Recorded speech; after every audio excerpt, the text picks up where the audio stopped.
along this time since Freddy and his friends tend to become more active as the week progresses. It might be a good idea to peek at those cameras while I talk, just to make sure everyone's in their proper place, you know. Interestingly enough, Freddy himself doesn't come off stage very often. I've heard he becomes a lot more active in the dark, though, so hey, I guess that's one more reason not to run out of power, right? I also want to emphasize the importance of using your door lights.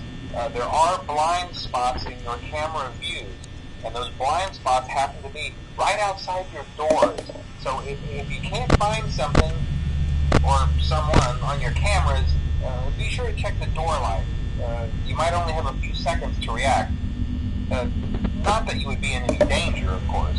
I'm not implying that. Also, check on the curtain in Pirate Cove from time to time. The character in there seems unique in that he becomes more active if the cameras remain off for long periods of time. I guess he doesn't like being watched. I don't know. Anyway, I'm sure you have everything under control. Talk to you soon.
Interestingly enough, Freddy himself doesn't come off stage very often.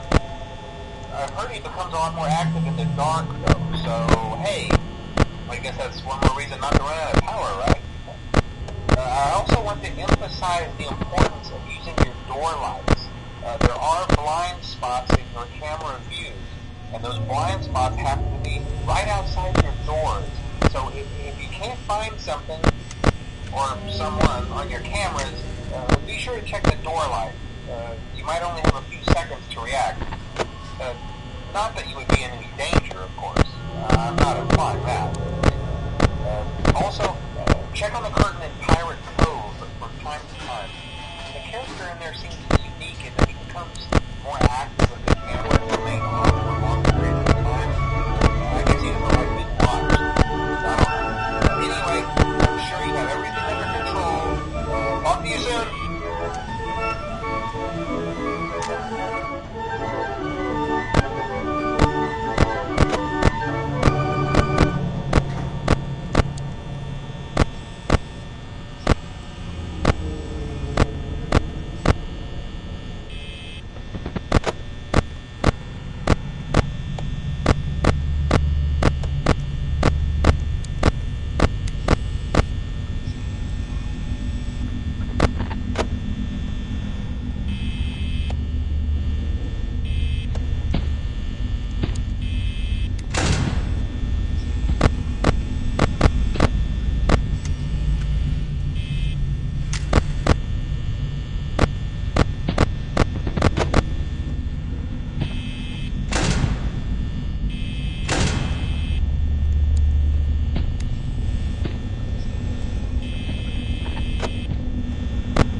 Let's see how many pieces I can carry into.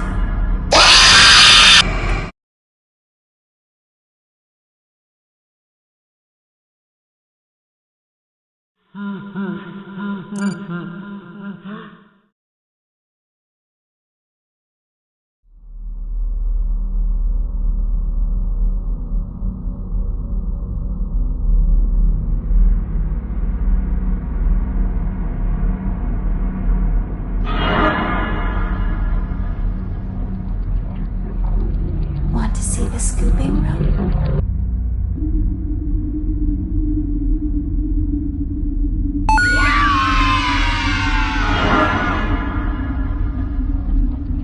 It feels like my birthday. Did you have a gift for me?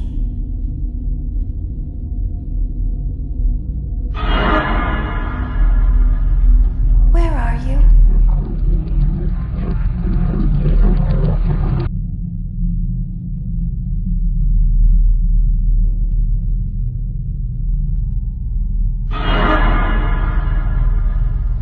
Two, one.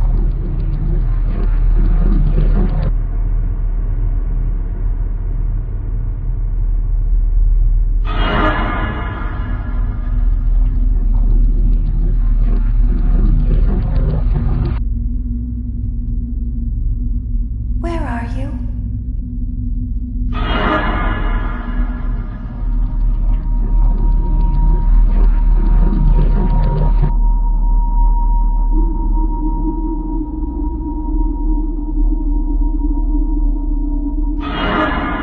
Did I catch you off guard?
get settled in on your first night.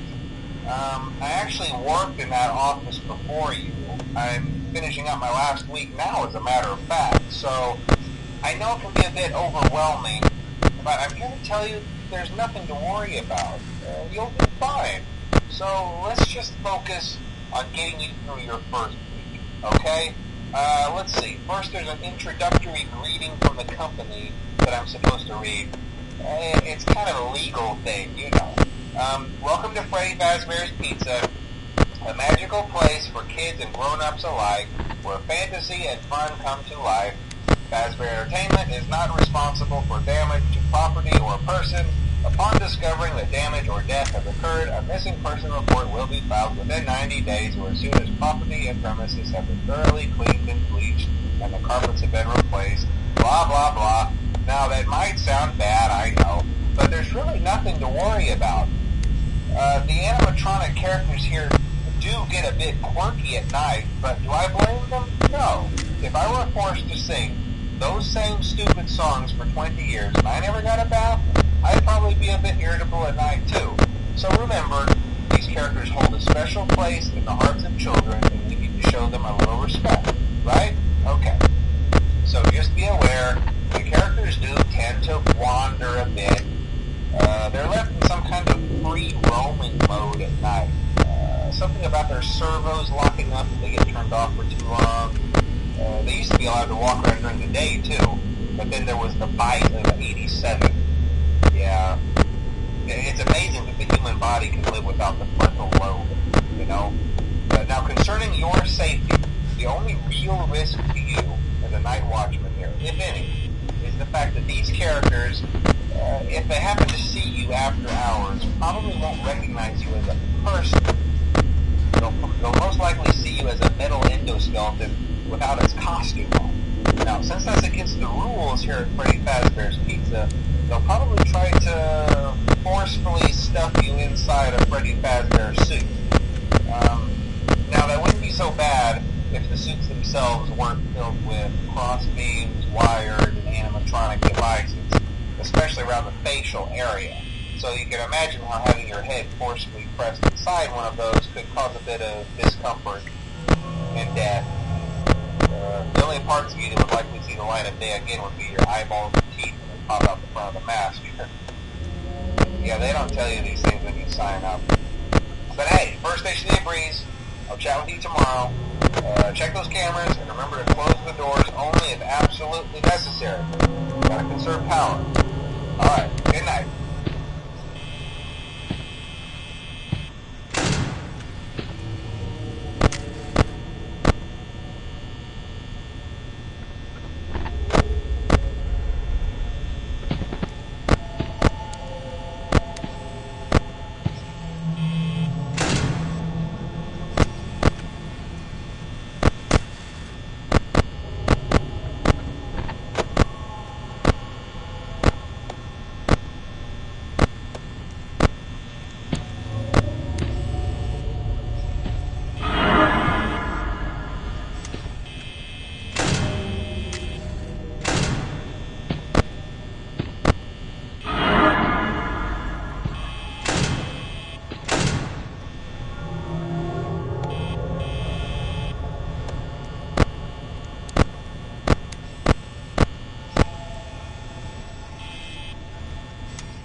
You're doing a great job, and no doubt having a great time as well.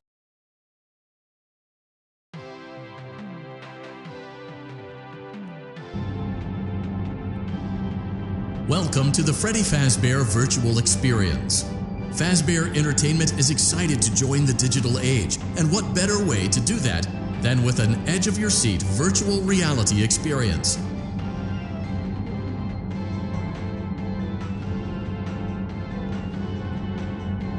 We know that Fazbear Entertainment has developed something of a bad reputation over the last few decades, and while it's true that some stories associated with our name were loosely based on actual events, the majority of them were total fabrications from the mind of a complete lunatic, lawsuits pending. But we aren't above laughing at ourselves. Ha ha ha. That's why we have recreated many of these completely fictitious scenarios, lies that you've been fed over the last several years, into a hilarious VR game, in the hopes that we can finally move past these childish ghost stories and develop a new relationship with you, as well as your kids. Don't forget the merch, perfect for birthdays. So sit back and enjoy a few scares. We do, however, ask that you agree to a simple play. It's mostly you acknowledge that Fazbear Entertainment is not responsible for accidental digital consciousness transference, real-world manifestations of digital characters, nightmares, night terrors, night sweats.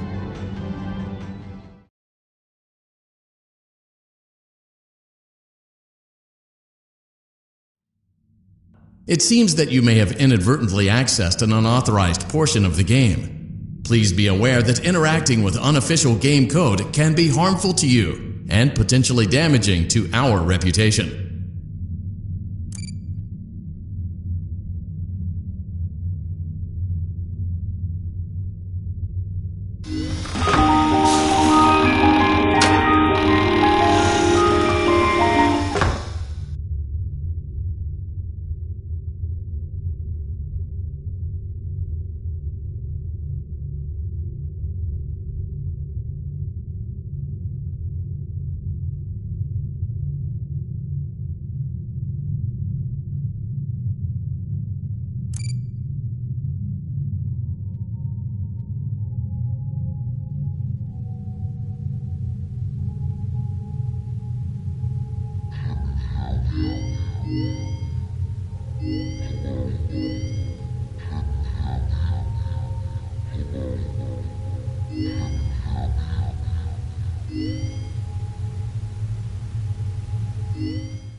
I guess you forgot about me.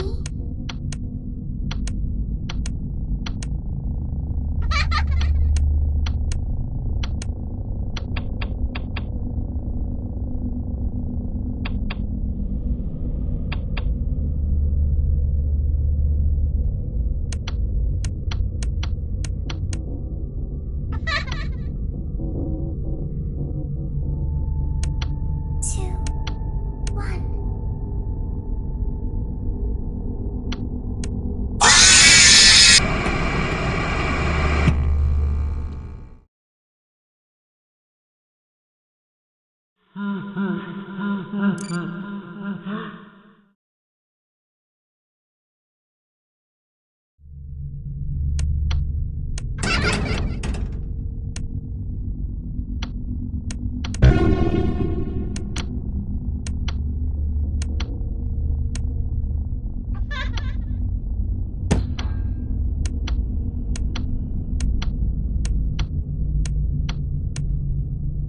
Want to see the scooping room?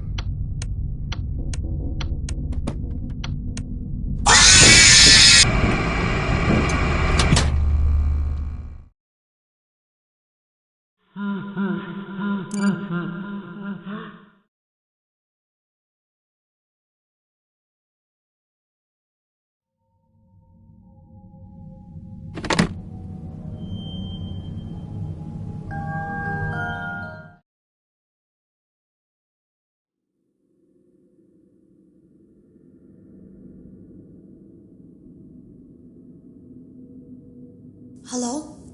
Can you hear me? Don't exit this room, okay? This isn't a mistake. This room isn't a mistake.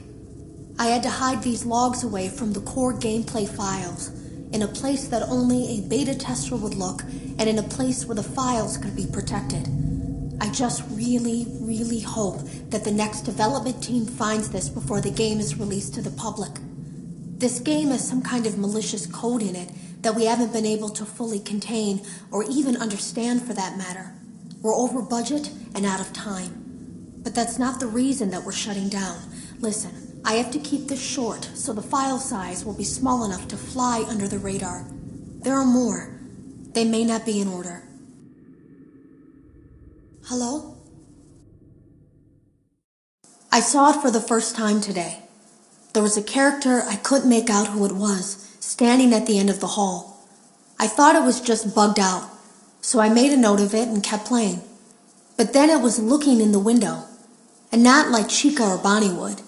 It was like it was actually looking in the window, seeing what I was doing. I heard a pretty heated conversation this morning between Dale, our manager, and someone else on the line. It really feels like this project is in trouble, in no small part because of the lawsuit, I'm sure. There has to be a lawsuit, there's no way there isn't. It happened in this building just a few doors down from me.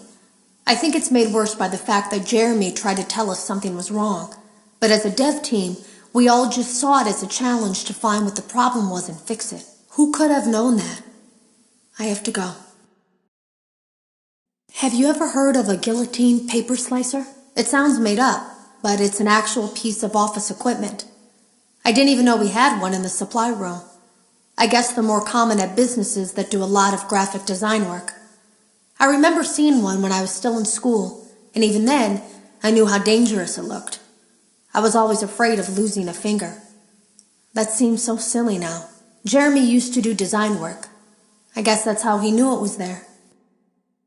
Have you ever heard of a guillotine? The drawers have been emptied out. Someone was here. I don't think it was spring cleaning either. No, there was plastic on the floor. Someone was definitely here during the night. It had to have been the client. I mean, they sent us that stuff in the first place with no explanation, told us to scan it, said it would expedite the process so we wouldn't need to program any pathfinding ourselves. It was a budget thing, I guess. It was just junk. Circuit boards and things like that. Looked pretty old. Somehow, though, there was usable code on some of it. It seemed to take hold by itself. Things started changing. But then, he started appearing. At least that's what Jeremy said. I came in early that morning. No one else was there. At least that's what I thought. The supply room was lit. I didn't even notice Jeremy standing in the testing room as I walked past. The supply room was so bright, glowing from all the way down the hall. Jeremy complained of nightmares when he came in this morning. He wasn't talking about it like someone telling a friend about his dreams, though. He was pale. Looked like he hadn't eaten in days. He spent an hour talking in Dale's office, but it didn't look like he was given much sympathy. When he came out, he went directly back to the testing room. He doesn't even jump anymore. Nothing scares him. He just stands there like he's talking to someone. Sometimes he rocks from side to side. We were told to leave him alone. I knew I was in line to do the testing next. They'd been prepping me for it. I guess they knew that Jeremy would need to be replaced soon.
Welcome to Vet Repair.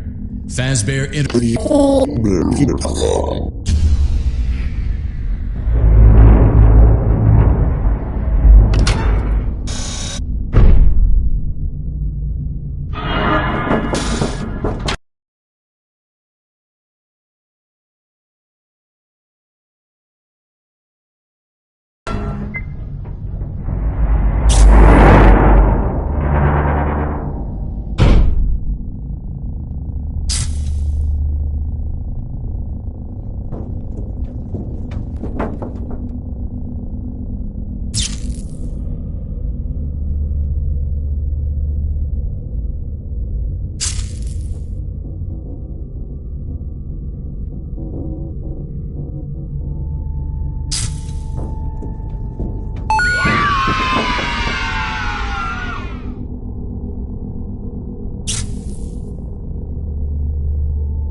A perfect 72 degrees. Good job. See you next time.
Hey man, okay, I have some awesome news for you.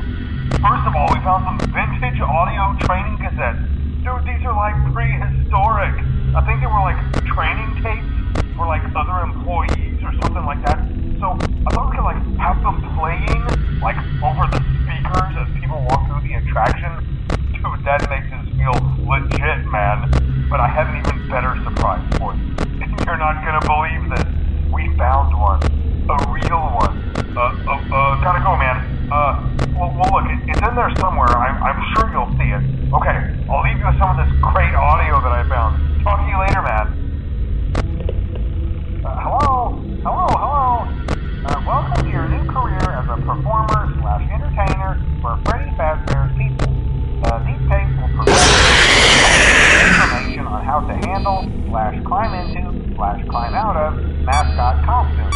Right now, we have two specially designed suits that double as both animatronic and suit.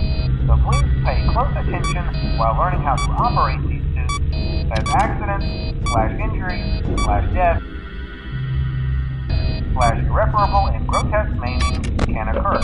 First, we will discuss how to operate the mascots when they are in animatronic form. For ease of operation, the animatronics are set to turn and walk towards sound machines. This is an easy and handy way to work. Animatronics stay where the children are for maximum entertainment/crowd